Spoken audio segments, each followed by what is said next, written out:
हामीले चाहिँ अब त्यस्तो आउने बित्तिकै हामी त पूजा गरिरहेको थियो अनि त्यस्तो देख्दाखेरि चाहिँ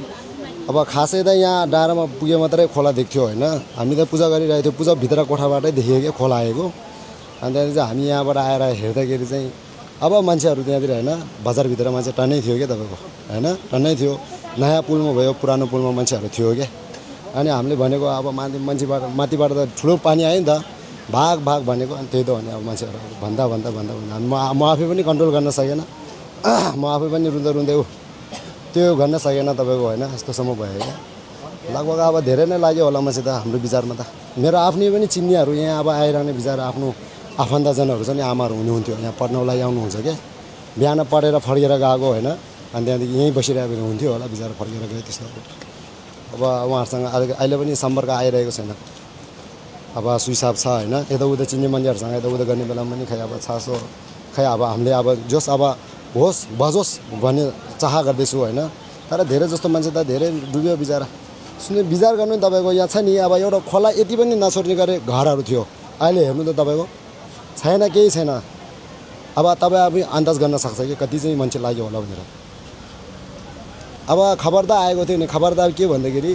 पहिला वर्षमा चाहिँ हाम्रो आएको थियो नि त पहिला वर्ष योभन्दा अलि सानो भन्नु धेरै सानो हो यो तर ठुलो त ठुलै हो तर त्यसको हिसाब त्यति मात्रै हुन्छ होला भनेको हिसाबले गर्दा चाहिँ मान्छेहरू बस्यो क्या खबर त आएको रहेछ रसुवाबाट होइन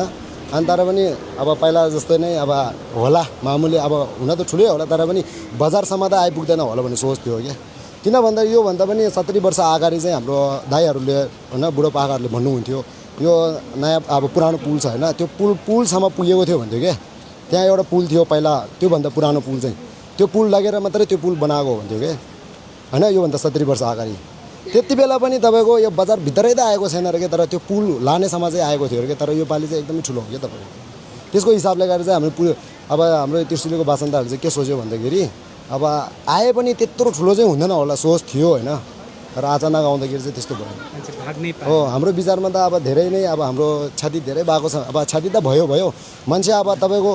त्यहाँदेखि यहाँ कति मिटरसम्म माथि हो नि यहाँ गुम्बाको होइन यतासम्म यहीँ मुनिसम्म अब के अब मान्छेको लास हो कि अब जनावरको हो कि के होइन ऊ यहीँसम्म अहिले पनि तपाईँले देख्न सक्नुहुन्छ होइन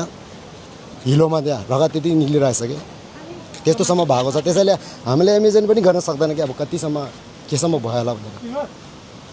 तर अब मेरै आँखाले देख्ने अनुसार हाम्रै आँखाले देख्ने अनुसार मलाई केही लाग्यो अब मान्छे निकै डुबायो बिचरा त्यो बेला त तपाईँले पनि केही सोच्न सकेन मैले त भगवान्लाई प्रार्थना गरेँ अलि होइन त्यस्तोसम्म नहोस् भनेर त्यति मात्रै हो अब हामीले के गर्ने त्यो भन्दाखेरि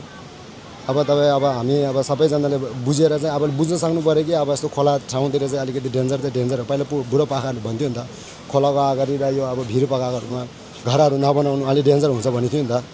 अब सुने मात्रै थियो यस्तो साँच्चीकै हुँदो रहेछ अनि जति सक्दो हाम्रो नेपालमा त धेरै जस्तो ठाउँ हाम्रो नुवाकोटमा त अझै सुविस्ता हो नि भन्नु पर्दाखेरि यति साह्रो डेन्जर त छैन रसुवा भयो अब सिन्धुपाल्चोकतिर भयो होइन धादिङतिर भयो अझै योभन्दा नि डेन्जर ठाउँहरू छ क्या अझै पनि त्योहरूमा पनि अब अझै राम्रोसँग सुरक्षा गरेर बस्न सक्यो भने सरकारले पनि त्यो गर्न सक्यो भने राम्रो होस् लाग्यो मेरो विचारमा किन भन्दाखेरि यो पहिला वर्ष त्योभन्दा 1-2 वर्ष अगाडि नै फेसबुकतिर भयो धेरै मान्छेहरूले पनि कतिवटा ठाउँमा नेपालमा चाहिँ कतिवटा त्यो तालहरू चाहिँ फुट्ने चान्सेस छ होइन त्योहरू थियो भन्दै थियो नि त मान्छेले त्यति अलिकति त्यसमा अपनाउनु पर्ने थियो होइन हामी अब सबैजनाले नेपाल सरकार भयो हामी आफै पनि भयो होइन